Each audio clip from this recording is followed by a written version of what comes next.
Hey guys, all right, so what we're going to do is a little lesson to introduce you to something called Mimicking the Masters.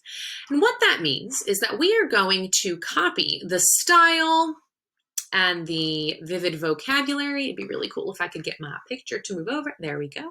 And the vivid vocabulary and the tone and the feeling that a text creates in our own unique piece of writing. Okay, so first thing we need to do is take a look and identify some stuff about a passage that we may want to mimic, right? So what are some things we notice about this passage? Well, we notice some alliteration here. The sea surged.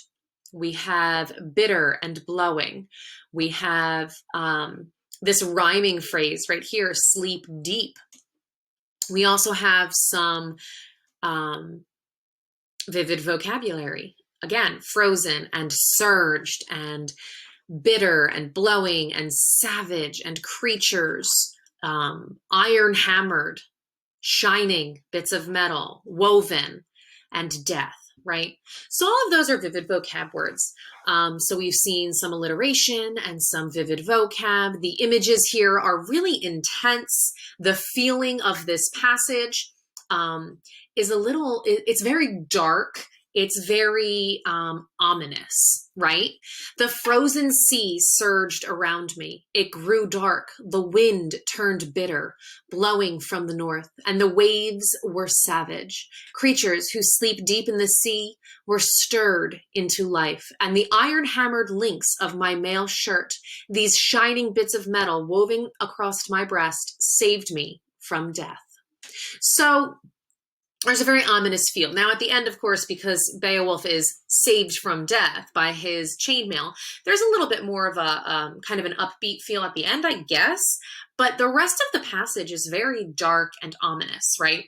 So if I were to mimic this piece, I'm going to make sure that I'm including, some of this vivid vocabulary in order to help establish and maintain that ominous and dark feeling.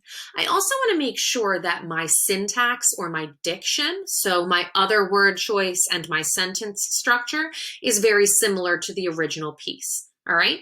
Now, what I decided to do for this example was show you a piece, write a piece, about The Great Gatsby, because that's a topic that most, if not all of you, should be familiar with from having read it junior year. So let's take a look at my sample here. The rumors surged around him. It grew colder, and the guests turned bitter, blowing down the drive. And the reporters were savage. Gatsby and Daisy stayed in, stirred infrequently into joining life outside the mansion. It did him no good. Her shining bits of laughter left him, and nothing saved him from death. So some of the things that I'd like you to notice about this passage are that I do keep some of the same vivid vocab words. I also did my best, or do my best, I should say, to maintain that ominous and dark feeling of the passage.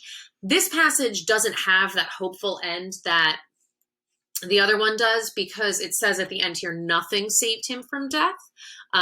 Spoiler alert if you haven't read Gatsby yet. But let's do a side-by-side comparison here. All right, so anything that is the lighter blue were my own words, while the darker blue is what I copied from the original passage. You'll notice that quite a bit of it stayed the same. Not everything, but quite a bit of it. All right. So let's take a look at this next passage. Here we go. So he journeyed forever joyless, straight to the door, then snapped it open, tore its iron fasteners with a touch, and rushed angrily over the threshold. He strode quickly across the inlaid floor, snarling and fierce. His eyes gleamed in the darkness, burned with a gruesome light. So again, kind of an ominous, violent feeling, right? Violent atmosphere, violent mood. This passage is about Grendel when Grendel came to Herod, not the first time, when Grendel came to Herod and the Geats were inside waiting for him. All right. But some of the vivid vocab that you may want to mimic just because of the feeling it creates, or they create, are, that word journeyed and joyless. You have snapped, tore. You have rushed angrily. He strode instead of he walked. Snarling, fierce, gleamed, burned, gruesome. So all of those words evoke very specific and strong feelings and images. Here's your assignment.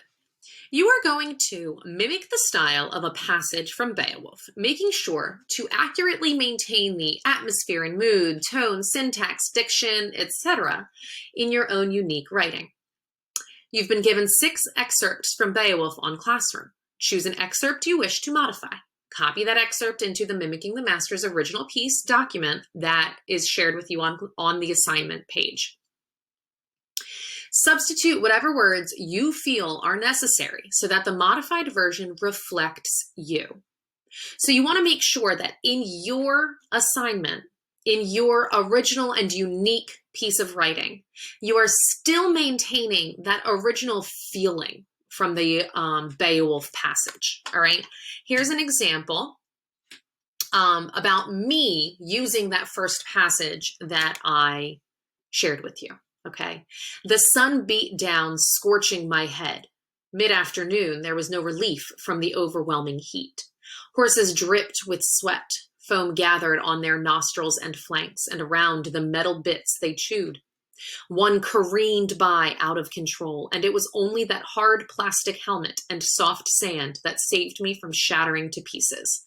So even though this passage that I wrote doesn't include any of the vivid vocabulary from the original Beowulf text, it still has the same dark, ominous, almost violent feeling from the original passage.